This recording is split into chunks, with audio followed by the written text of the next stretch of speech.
बाहर निकालो, मैं बोल रहा हूं। ये बता तूने अपनी बेटी को गोद में बिठाया है नहीं बिठाया है? कितनी महिला प्रवक्ता है ये नहीं बता पा रहे, लेकिन ये बताने में आगे हैं कि तमिलनाडु में क्या हो रहा है, और वो भी झूठ। लेता हूं जिनको सुशांत भाई समझे, उन्होंने भले नाम लिया ना लिया हो, मैं लेता हूं। सुशांत भाई अभी मैंने आपको एक फोटो फॉरवर्ड की है तमिल मैरिज में कन्यादान की, जिसमें मां अपनी बेटी का कन्यादान कर रही है, कभी कभी पिताजी भी करते हैं। अब अंबेडकर राव जी, अब देखो डिबेट रोक देना या थोड़ी देर के लिए। सुशांत भाई, अंबेडकर राव जी जरा बताओ, वो बूढ़ा बाप अपनी बेटी को बिठा के गोद में क्या क्या करता है? तुमने अपनी बेटी को कभी गोद में बिठा के कोई हरकत की है, या तुम्हारे पिताजी ने तुम्हारी बहन को अपनी गोद में बिठाकर कभी कोई ऐसी हरकत की थी? बताओ, पूरे देश को बताओ आज तुम, चलो बताओ। चलिए प्रथा मैं दिखा देता हूं ना।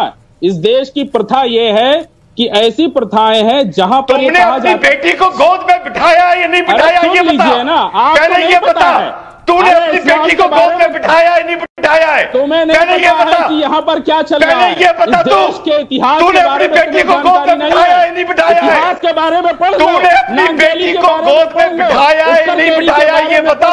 तुम्हें कोई जानकारी नहीं है देश को इतिहास के बारे में, ये परंपरा है या नहीं, ये बता, बता मुझे भी जानकारी बता, बात क्या करता हूँ बेटी का, बता देश को क्या करता हूँ बेटी का। बेशरम आदमी, बेशरम आदमी, महिलाओं का शोषण, बेशरम इंसान, नहीं है, दो कौड़ी के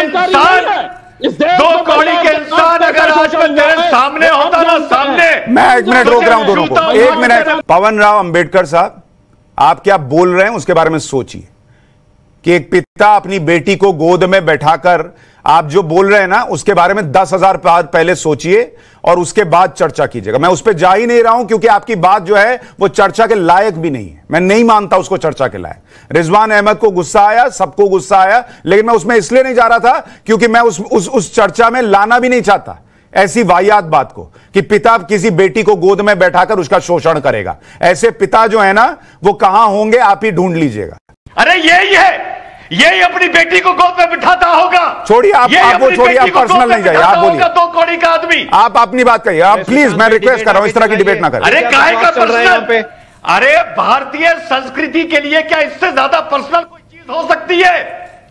मुझे 30 सेकंड दीजिए। ये हमको शरिया बताएगा, हम सुशांत को हिंदू थियोलॉजी बताएंगे, ये हमें शरिया बताएगा।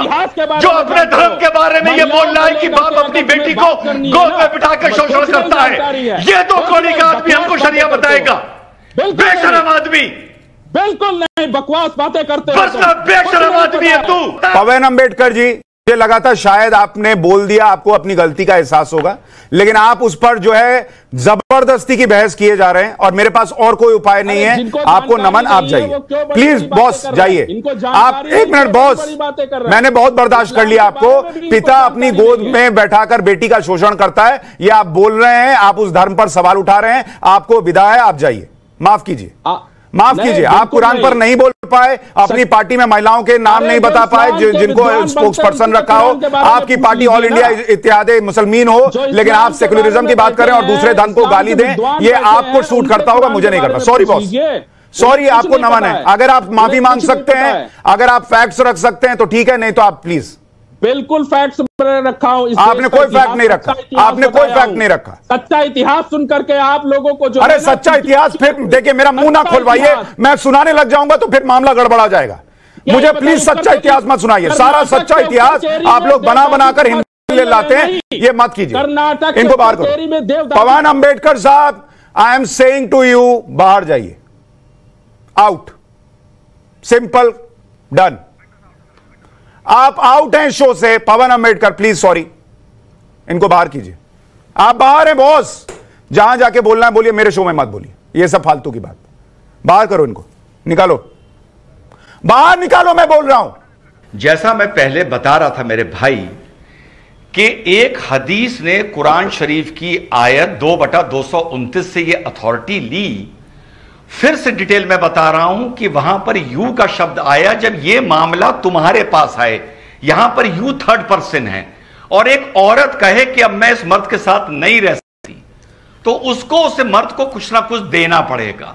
अब सवाल उठा आगे थियोलॉजी में क्या देना पड़ेगा, तो यह आया कि मर्द ने जो भी उसको गिफ्ट दिए होंगे वो लौटाने पड़ेंगे जो मर्द ने दिए होंगे।